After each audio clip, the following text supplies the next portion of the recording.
So now the next is consider a binary solution of two volatile liquids and denote the component as A and B. अब हमने यहाँ पे क्या किया, कोई भी दो volatile liquids ले लिए और उनको हमने नेम दे दिया, first one is A and second one is the B and their mole fraction is XA and XB. Because mole fraction को हम कौन से सिंबल से रिप्रेजेंट करते हैं, XA से, XB से. So similarly they having the vapor pressures PA and PV. So according to the Raoult's law, अब Raoult's law के अकॉर्डिंग क्या स्टेटमेंट है, that is the partial pressure of each component in solution is equal to the product of vapor pressure of the pure component and its mole fraction. That means P naught A into XA, इन दोनों का product is directly proportional to the PA, that is a partial vapor pressure of the each component. So P naught A हमारे पास क्या है, vapour pressure of the pure component A and PV हमारे पास क्या है, vapour pressure of the pure component B. So now अब हमारे पास यहाँ पे क्या होएगा, तो टोटल प्रेशर क्या हो जाएगा फिर, PA प्लस PV. अब P is equal to PA plus PV हमारे पास क्या है, partial vapour pressures of components A and B. तो इन दोनों का अगर हम प्लस करेंगे तो ये P किसका प्रेशर आ जाएगा, पूरे के पूरे सोल्यूशन का.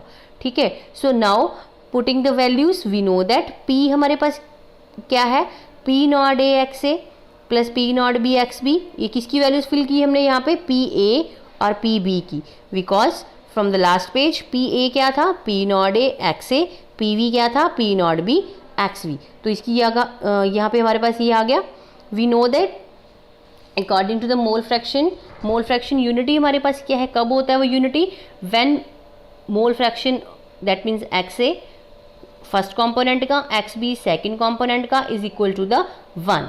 ठीक है. तो अब यहाँ से हम क्या करेंगे, वैल्यू फाइंड आउट करेंगे. कैसे, अब हम यहाँ से क्या करेंगे, XA को फाइंड आउट करेंगे तो XB उधर जगह क्या हो जाएगा, -1 माइनस XB. सो यहाँ से XA की वैल्यू को हम यहाँ पे पुट कर देंगे. सो ये आ जाएगा P is equal to P not A 1 minus XB P not B XB. हमने यहाँ पे सिर्फ क्या किया, XA की वैल्यू को पुट किया यहाँ से. ठीक है. इसको मल्टीप्लाई करेंगे अंदर, देन बिकम्स लाइक दिस. अब यहाँ पे XB है, यहाँ पे XB है, इसको बाहर निकाल लेंगे and this equation like this, P is equal to P not A minus XB P not B minus P not A. अब इसके कंक्लूजन्स को अगर हम डिस्कस करेंगे तो फर्स्ट कंक्लूजन तो हमें यही दिख रहा है कि यहाँ पे जो टोटल प्रेशर है P वो किसके ऊपर डिपेंड कर रहा है, किसके साथ रिलेट कर रहा है, only the mole fraction of any one component. क्योंकि अगर आपने यहाँ पे XB लेके आए हो आप, तो मीन्स आपने यहाँ से XA की वैल्यू निकाल ली है. अगर आप यहाँ से XV की वैल्यू निकाल लो तो यहाँ पे क्या आ जाएगा, XA आ जाएगा. तो मीन्स इन दोनों में से किसी की एक मोल फ्रैक्शन के ऊपर जो है वो टोटल प्रेशर डिपेंड कर रहा है. ठीक है. नाउ नेक्स्ट इसका की पॉइंट क्या है, total pressure of the solution varies linearly with the mole fraction of the component. Why, because P not A and P not are the constant. अब ये दोनों तो हमारे पास क्या है, कांस्टेंट, ये P नॉट B और ये भी. तो किसकी, ये कैसे वेरी करे, लीनियरली. ठीक है. ये जो ग्राफ बनेगा उसका वो कैसे जाएगा, linear. Now next one, depending on the vapor pressure of the pure component A and B, the total vapor pressure over the solution decreases or increases with the increase of mole fraction of the component A. क्योंकि ये हमारे पास जो term है वो किसके साथ relate हो रही है, वेपर प्रेशर के साथ ही रिलेट हो रही है. ठीक है. तो वेपर प्रेशर यहाँ पे किसके साथ रिलेट हो रहा है, मोल फ्रैक्शन के साथ. तो मोल फ्रैक्शन अगर हमारे पास कम से ज़्यादा हो रहा है तो उसके अकॉर्डिंग जो है वो वेपर प्रेशर भी वेरी करेगा. ठीक है. So now the total vapour pressure is the linear function of the mole fraction XB because P not A and P not B are the constants. Now see this diagram. अब यहाँ पे क्या है, this is the vapor pressure, partial vapor pressure of the component B and this is the partial vapor pressure of the component A and this is the total vapor pressure and this is graph between the mole fraction and the vapor fraction. अब जब इसकी हम points को discuss करेंगे, that means यहाँ पे अगर हम ये चीज़ पोज करें कि अगर हमारे पास XA 1 है, क्लियर, अगर XA 1 है तब हमारे पास क्या होएगा, लिक्विड जो है वो प्योर होएगा A. ठीक है, क्योंकि अगर x से 1 है तो उसकी वैल्यू को अगर हम इस इक्वेशन में फिलअप करेंगे तो ये आ जाएगा PA is equal to P not A into 1, क्योंकि x a की जगह क्या आ गया, 1 आ गया. So it becomes PA is equal to P not A. So when x is equal to 1 then the liquid is pure A. और जब हमारे पास XA जो होएगा it becomes 0, then the liquid is pure B, क्योंकि जब XA ही 0 है तो उसकी वैल्यू को जब आप फिल करोगे तो PA कितना आ जाएगा, यहाँ पे 0, क्योंकि यहाँ पे 1 की जगह यहाँ पे इट इज़ बाय मिस्टेक 1 की जगह यहाँ पे क्या आएगा 0. सो PA यहाँ पे क्या आ जाएगा 0. So then we can say that liquid is pure V. So thus the vapor pressure of such solutions is either higher or lower than it is predicted by the Raoult's law.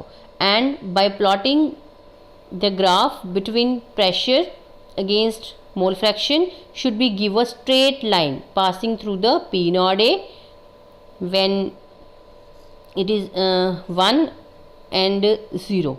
Clear?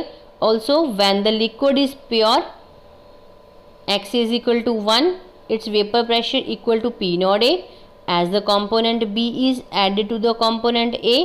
So when the vapor pressure decreases till it becomes 0, and the variation of partial vapor pressure of the component B with the mole fraction it represented by the plot from x is equal to 0 to xb is equal to 1. मीन्स दोनों की value हमने लेनी कहाँ से कहाँ तक है, 0 to 1 ही लेनी है मोल फ्रैक्शन की. तो उसके अकॉर्डिंग जो है वो हम ग्राफ को रिप्रेजेंट कर सकते हैं. ठीक है. So the total vapour pressure P is exerted by the solution as a whole at any composition is given by the sum of partial pressure and that is given by the Dalton's law. What Dalton law के according क्या था, P is equal to PA plus PB. So by putting this value we having P naught A XA plus P naught B XB, and this law is given by the Dalton's law. So we can say that the vapor pressure of the solution different compositions lies between the vapor pressure of the pure component and they lie on the straight line which is joining the P naught A and P naught B. The minimum value of pressure, that is the total pressure, is P naught A and the maximum value is the P naught B, and that time we assuming that the component A is less volatile than the component B. Means ये हमारे पास जितना भी result आता है that according ये यहाँ से जो हम वैल्यू को निकाल के फिल कर रहे हैं, हम किसके अकॉर्डिंग इसको निकाल के लेके जा रहे हैं. ठीक है. अगर हम यहाँ पे एक्स बी की वैल्यू को निकालते हैं तो जितना सारा हमने रिजल्ट फाइंड किया वो आ जाएगा in terms of X B. अगर हमने यहाँ से एक्स ए को निकाला है तो जितना सारा आगे हम रिजल्ट फाइंड करेंगे वो आ जाएगा अकॉर्डिंग टू एक्स ए.